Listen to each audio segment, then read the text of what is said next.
नमस्कार साथियों, आप सबका पुनः स्वागत है श्रद्धा एस्ट्रो ज्योतिष में। आज हम लोग कवर करने वाले हैं कर्क लगन की कुंडली में यदि केतु सप्तम भाव में बैठे हैं तो क्या फल है। हम ये भी कह सकते हैं कर्क लगन की कुंडली में मकर राशि का केतु किस प्रकार का फल देता है। तो आइए शुरुआत करते हैं आज की क्लास का।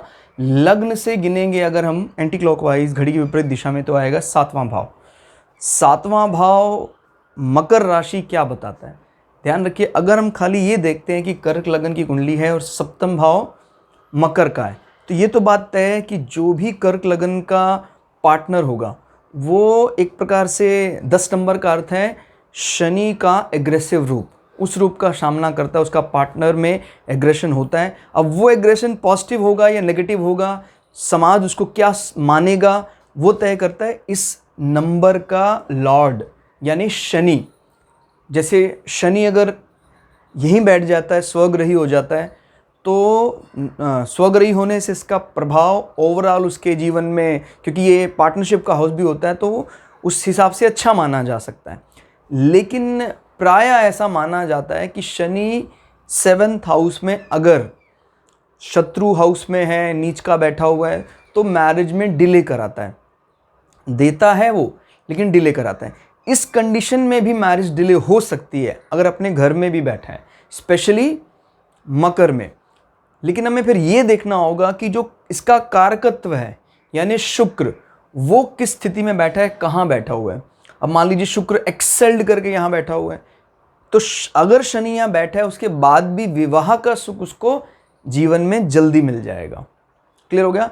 हालांकि शुक्र जैसे प्लैनेट को बहुत ज़्यादा एक्साइटेड ना हो तो सही माना जाता है। कारण ये होता है कि शुक्र कहीं ना कहीं शुभ तो है, लेकिन जो उसका रजो गुण है, रजस वाला गुण है या दैत्य गुण वाली प्रवृत्ति, अगर वो बहुत ज़्यादा एक्साइटेड हो जाता है उस कंडीशन में फिर वो धर्म के प्रति उसका जो रुझान है, रवैया, वो थोड़ा कमज़ोर हो जाता है। इसीलिए शुक्र अगर अपने घर में बैठकर बली हो रहा है तो ज़्यादा अच्छा माना जाएगा।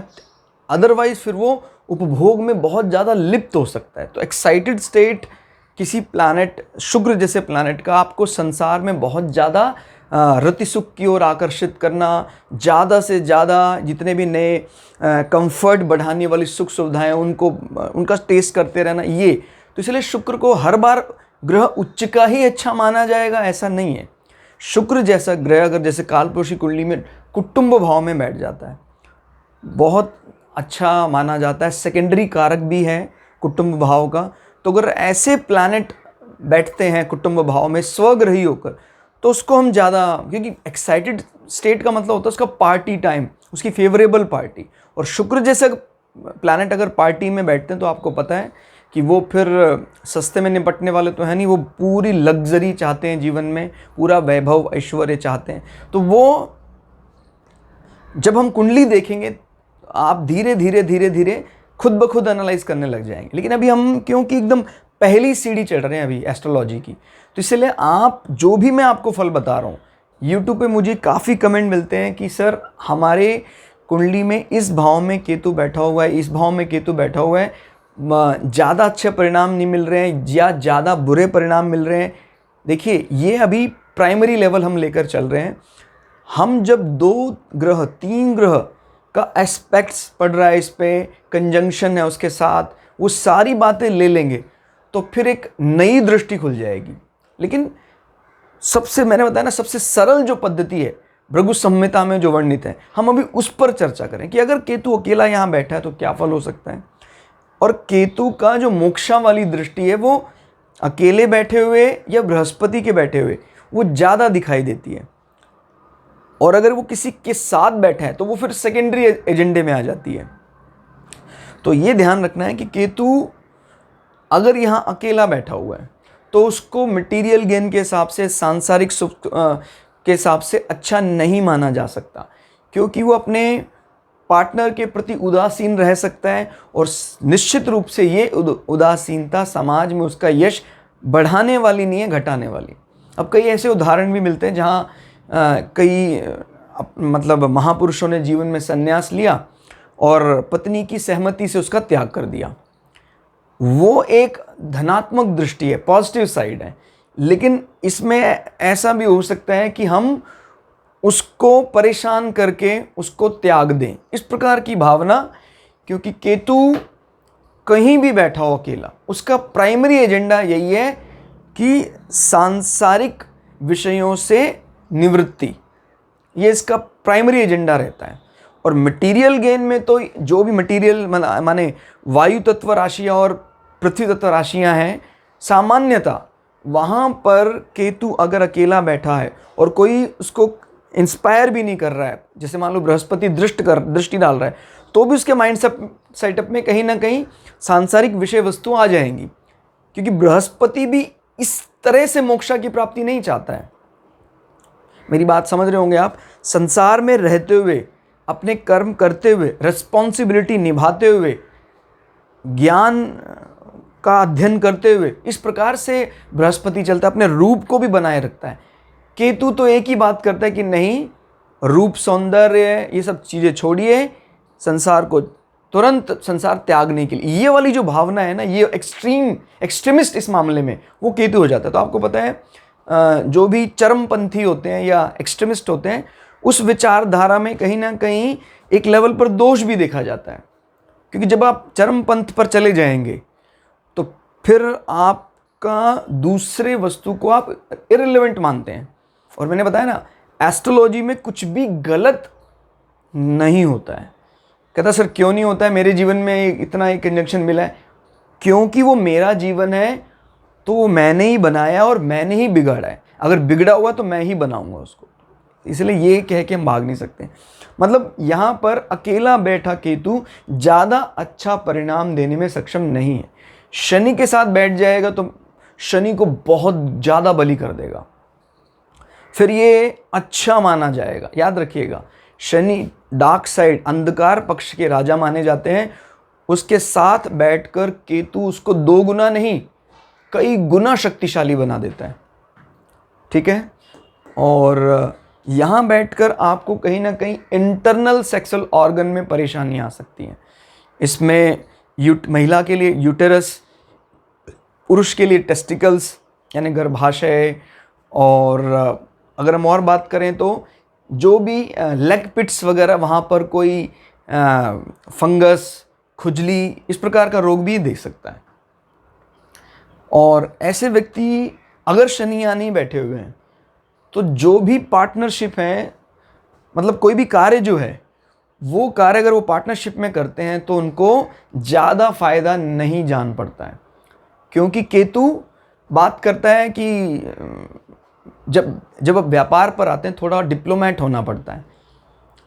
ये डिप्लोमेसी केतु नहीं मानता है। लेकिन अगर ये शनि के साथ बैठे हैं देन इट इज़ गुड। याद रखिएगा, शनि के साथ, शनि का एजेंडा प्राइमरी एजेंडा हो जाएगा। और शनि तो प्रजातंत्र की बात करते हैं, लोकतंत्र की बात करते हैं, एकदम कोर लेवल। ग्रुप डी कर्मचारी के साथ भी आपके अच्छे संबंध होते हैं अगर शनि आपकी कुंडली में अच्छे हैं।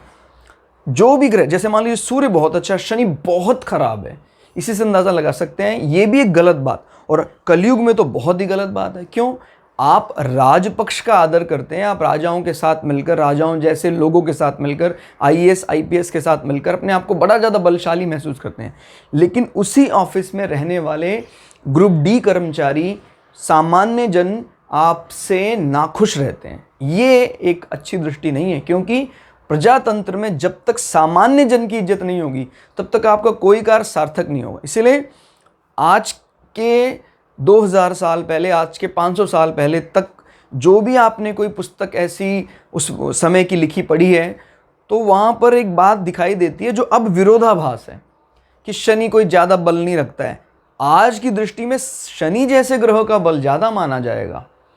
क्लियर हो गया? तो ध्यान रखना है, अब कोई राजतंत्र तो रहा नहीं कि राजा का एकाधिकार हो कि खाली सूर्य को मनाने से काम चल जाएगा। अभी प्रजातंत्र है और डेमोक्रेटिक सिस्टम में आपको शनि, राहु, केतु जैसे ग्रह का अगर सपोर्ट नहीं है तो कोई भी पब्लिक डीलिंग आपके लिए नुकसानदेह हो सकती है। और मान लो आप पब्लिक डीलिंग करते भी हैं तो बहुत ज़्यादा डिससेटिस्फाई रहेंगे। हमेशा पब्लिक आपसे नाखुश रहेगी, सामान्य जन नाखुश रहेंगे। क्लियर होगा? तो केतु, राहु, शनि, इन सबको टटोलिए आप किस स्थिति में बैठे हुए हैं। मंगल भी क्या है, मंगल वैसे तो बहुत बोल्ड है, मतलब पब्लिक डीलिंग में बहुत बोल्ड है, लेकिन अगर मंगल अच्छा है खाली और शनि खराब है, राहु खराब है, केतु खराब है, तो आपकी बोल्डनेस अगेन जो सामान्य जन है, एक सोल्जर, सैनिक, उससे संबंध खराब कर देगा। आप कमांडर की तरह डोमिनेट तो करते हैं, लेकिन सामान्य जन से आपका संबंध अच्छा नहीं। तो किसी भी कुंडली में शनि और मंगल अगर परिवर्तन योग में बैठे हो या परिवर्तन राजयोग में बैठे हो, बल्ले बल्ले, यानी आप कमांड भी करेंगे और आपके नीचे लोग आपकी उतनी ही इज्जत करेंगे जिन पर आप कमांड करते हैं। नहीं तो जनरली आज के समय पर कमांड करना कोई पसंद नहीं करता है, कहता भी मैं डेमोक्रेटिक सर। अगर आपकी कुंडली में ये है तो आप टटोलिए इसको।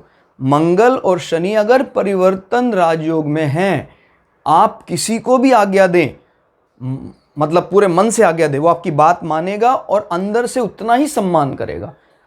तो ये एक विशेष बात है जो सामान्यतः क्लास में नहीं चल पाती। इसीलिए मैं आपसे रिक्वेस्ट करता हूं कि किसी क्लास को सिर्फ ये मत समझ के मत देखिए कि भाई ये तो मैं ये डिस्कस करूंगा और डेट्स इट, नहीं।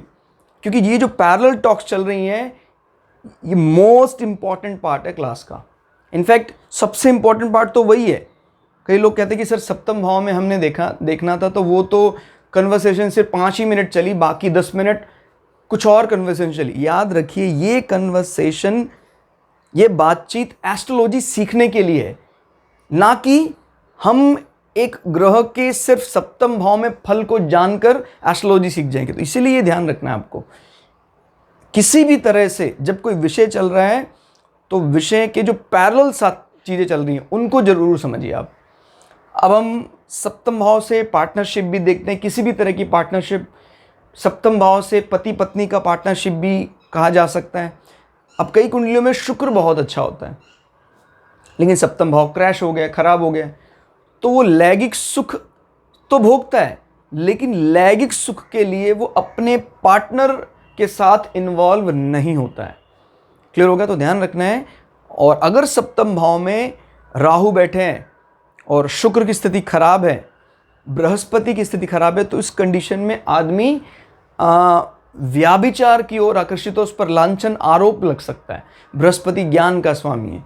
शुक्र हमें किसी भी कुंडली में लैंगिक सुख बताता है, लेकिन अगर शुक्र राहु के साथ बैठा हो तभी भी हम पर कहीं ना कहीं अनैतिक संबंधों का आरोप लग सकता है। तो ये सब बातें ध्यान रखनी है। अगर शुक्र कुंडली में इस प्रकार से पीड़ित है तो जरूर गुरु को देखिए। गुरु बचे हुए हैं तो बहुत अच्छा है, बच गई आपकी कुंडली। तो ये सब चीज़ें, और जो कमी है वही रेमेडी है। मतलब आपको पता है ये मेरी कमी है, तो इस चीज़ को उपचार के रूप में लाएं। अभी मकर राशि मैंने बताया पार्टनर एग्रेसिव जनरली इनके होते हैं। शनि अच्छी स्थिति में तो वो अग्रेशन को होल्ड करना जानते हैं, उसका सदुपयोग करते हैं। अब कई कुंडलियों में जैसे इसका स्वामी यहाँ बैठ गया, प्रथम दृष्टा दिखने में खराब दिखता है कि शनि यहाँ बैठ गया है, अपने से 12 बैठा है, लेकिन हर बार अपने से 12 का अर्थ क्या व्यय होगा? नहीं। अगर आप ध्यान से देखें तो ये विपरीत राजयोग में बैठा है, यानी इस व्यक्ति को, इस जातक को कभी भी कोई रोग संबंधी परेशानियां, इस प्रकार की कोई ऋण संबंधी परेशानी होगी, तभी इसके जीवन में ज़्यादा पति से प्रेम भी मिलेगा और अष्टम भाव के कष्ट भी मिट जाएंगे। तो ये विपरीत राजयोग का कमाल, यानी इसके सारे कष्ट यहां से मिट जाएंगे। अब केतु यहां बैठकर जिन जिन पृथ्वी राशियों में दृष्टि डालेंगे उनको भी कमज़ोर करेंगे, लेकिन शर्त है कि उन राशियों में इनकी डार्क साइड वाले प्लैनेट ना बैठे हों।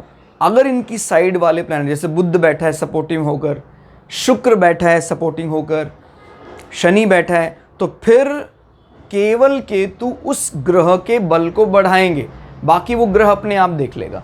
जैसे 1 2 3 4 5 पंचम दृष्टि से केतु देख रहे हैं दूसरी पृथ्वी तत्व राशि यानी वृषभ राशि को।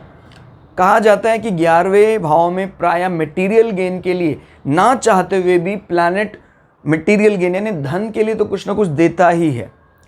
तो मतलब कहीं ना कहीं आपके पार्टनर के ज़रिए उसका मन हो या ना हो, आपको कुछ प्राप्तियां जरूर होती हैं। ये ना खुशी तो जरूर दर्शा रहा है, लेकिन वो प्राप्तियां भी हैं। अब 11वें भाव में क्योंकि ये दृष्टि डाल रहा है और वो सपोर्ट नहीं करता है केतु, जो भी दूसरे विषय हैं हमारे मटेरियल गेन को छोड़कर, जो दूसरे विषय हैं उसके लिए अच्छा नहीं है। क्या क्या अच्छा नहीं है? 11वां भाव हमारे बड़े भाई बहनों, हमारे प्रिय मित्रों की बात करता है, हमारे चाचा की बात करता है। तो उन सारे जगह से आप उदासीन रहेंगे, उनसे ज़्यादा कोई मतलब ना रखना। अगर केतु के साथ शनि बैठा है तो आप कम बात करेंगे, लेकिन कभी वो लोग आपसे नाराज नहीं रहेंगे। ये ध्यान रखिएगा। जैसे ही केतु क्योंकि ये तो क्या है, वो रियल प्लैनेट तो है नहीं, ये वर्चुअल प्लैनेट है। ये वर्चुअलिटी जैसे किसी रियल प्लैनेट के साथ आती है तो उसके एजेंडे को एक्वायर कर लेता है, और फिर वो शनि वाली प्रजातंत्र वाली भावना का भी ध्यान रखता है। वो ठीक है, केतु का अपनी प्रवृत्ति मुख्य रूप से तो रूट जो रहेगा वो वही रहेगा, लेकिन अब केतु की दृष्टि में शनि का एक टेस्ट आ गया है। फिर इसमें इसका जो दृष्टि का फल होगा इतना बुरा नहीं माना जाएगा। या यहां पर शनि या शुक्र बैठे हैं तभी भी केतु अपनी दृष्टि का बुरा प्रभाव छोड़ देंगे, क्योंकि जहां वो दृष्टि डाल रहे हैं वो उनके मित्र बैठे हैं, रियल होकर वास्तविक ग्रह हैं वो। ये एक सीडो प्लैनेट या वर्चुअल प्लैनेट है। तो ध्यान देना, 11वां भाव वैसे कनेक्टिविटी नेटवर्किंग का भी होता है, तो हमारी कनेक्टिविटी भी कमज़ोर होती है इस दृष्टि में अगर केतु दृष्टि डालता है। यानी अगर कभी आपसे कहें कि भाई वो आपका मित्र वहाँ पढ़ता था, उसका नंबर हमें चाहिए, आप नंबर जनरली उसका नहीं रखते हैं, उनकी आपकी आदत है, बहुत ज़्यादा मतलब कैलकुलेटिव नहीं होते इस चीज़ को लेकर। क्लियर? तो ध्यान रखना कब, जब केतु अकेला दृष्टि डाल रहा है। फिर 5, 6, 7, 7वीं दृष्टि को काउंट नहीं करना है, मैंने आपको बता दिया ऑलरेडी क्यों। 8, 9, 9वीं दृष्टि से ये तीसरी पृथ्वी तत्व राशि यानी कन्या राशि पर नजर बनाए हुए। कन्या राशि का स्वामी बुध हालांकि बहुत सपोर्टिव है, फ्रेंड है, राहु का भी केतु का भी, लेकिन जब केतु अकेला बैठा है, केतु ने तय कर रखा है कि चाहे मित्र हो चाहे कुछ भी, अगर मैं अकेला उसके भाव में प्रभाव डालूंगा तो मैं त्याग की दृष्टि दूंगा ही दूंगा। तो टटोली आप बुध कहाँ बैठा हुआ है? कहता जी बुध यहीं बैठा हुआ है। इस राशि में बुध आपको पता है मूल त्रिकोण भी होता है, स्वग्रही तो होता ही है, और उच्च का भी होता है। वो डिग्री हम ऑलरेडी चैनल में बता चुके, कितनी डिग्री पर उच्च का होगा, कितनी डिग्री पे उच्च का मतलब excited state of any planet. मूल त्रिकोण का मतलब office environment of A planet. Formal के लिए ऑफिस एनवायरनमेंट बहुत अच्छा होता है, और स्वग्रही अपना घर, परम शांति, जहां बहुत खोच पोच ना चाहिए हो तो प्लैनेट स्वग्रही होने चाहिए। अपना घर, अपना कुटुंब, इन सब में अगर प्लैनेट स्वग्रही हो तो फिर बहुत अच्छा रिजल्ट देते हैं। क्लियर हो गया? और आपका जो एक्साइटेड मूड है अगर लग्न में आ जाए तो हम हमेशा एनर्जेटिक बने रहते हैं। और यहाँ वैसे मूल त्रिकोण बहुत अच्छा फल देता है, क्योंकि कार्यक्षेत्र का मतलब ऑफिस एनवायरनमेंट। क्लियर हो गया? हद से ज़्यादा एक्साइटमेंट ऑलवेज ऑफिस में चीज़ को बिगाड़ भी सकता है। तो एक्साइटमेंट आपका यहाँ होना चाहिए, यहाँ होना चाहिए, क्योंकि तीसरा भाव इनिशिएटिव आप बहुत एक्साइट होकर लेते हैं और एंड भी बहुत अच्छा करते हैं, फिनिशिंग टच तक उसको छोड़ते नहीं हैं। और एक्साइटेड मूड में आप अर्निंग्स में भी आ जाए तो बहुत अच्छा है। लेकिन कुछ हाउसेज है जो ओन्ड हाउसेज में और मूल त्रिकोण में बहुत ज़्यादा अच्छा परिणाम देते हैं, इनफैक्ट एक्सेल्ड से भी ज़्यादा अच्छा परिणाम देते हैं। तो ये अंतर ध्यान रखना है कि भाई आप तय करके बैठ जाएं।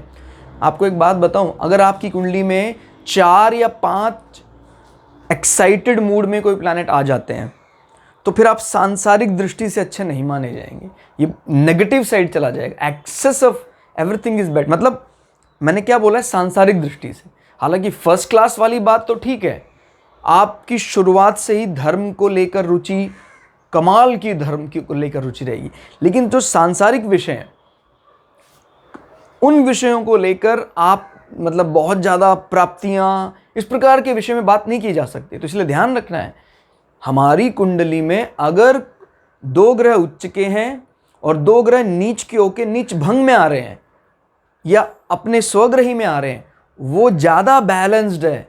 क्योंकि अगर आप फर्स्ट क्लास बन जाते हैं तो फिर आप संसार के लायक नहीं होंगे, फिर आप स्वर्ग के लायक हो सकते हैं, आप बैकुंठ के लायक हो सकते हैं, आप मोक्षा के लायक हो सकते हैं, लेकिन संसार में रहने का मतलब क्या है?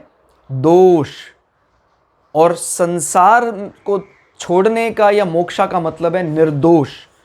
तो दोनों ही दृष्टियां यहाँ ध्यान रखनी है। कोई सांसारिक विषय में बात कर रहा है तो आदर्श स्थिति की कल्पना ना करें कि मेरी कुंडली में काश 6 ग्रह उच्च के होते।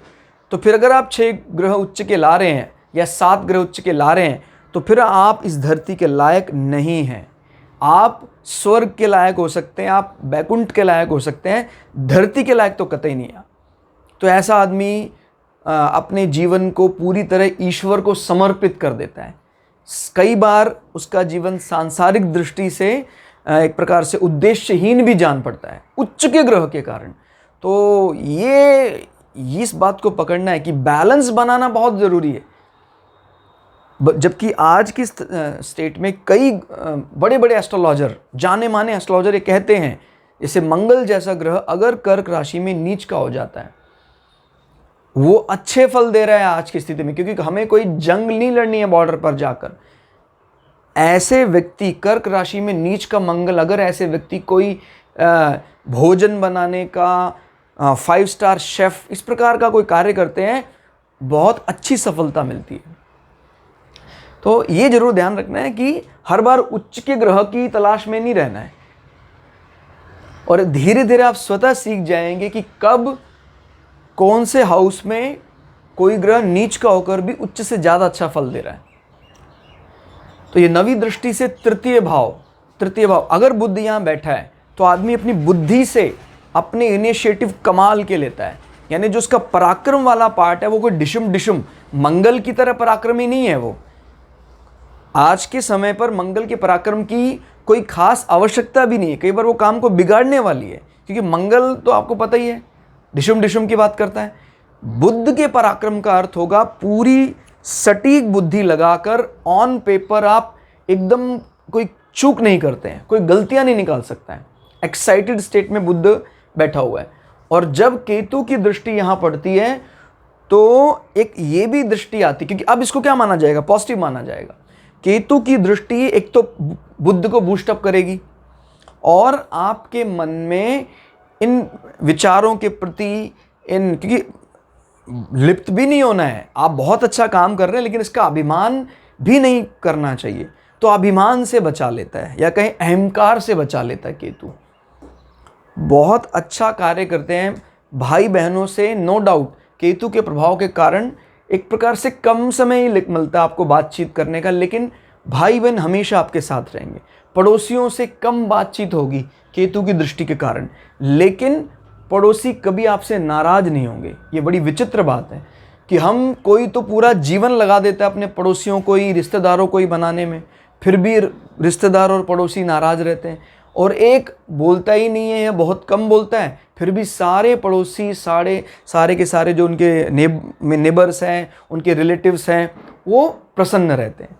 तो ये कमाल किसका है? ये कमाल है केतु का अपने डार्क साइड के कोई प्लैनेट के साथ सपोर्ट बनाने के, क्योंकि सांसारिक दृष्टि से भी अच्छा हो गया वो, और पारलौकिक दृष्टि से भी उसने वो दृष्टि दे दी उनको। तो कुल मिला के देखा जाए केतु का यहाँ रिजल्ट अकेले बैठे का 7th हाउस को कमजोर करता है। आपको किसी सहारे की जरूरत है। क्लास आपको कैसी लगी कमेंट करके जरूर बताइएगा। मिलते हैं अगली क्लास में, तब तक के लिए जय श्री भृगु पराशरा, जय श्री शुक्राचार्य, नमस्कार।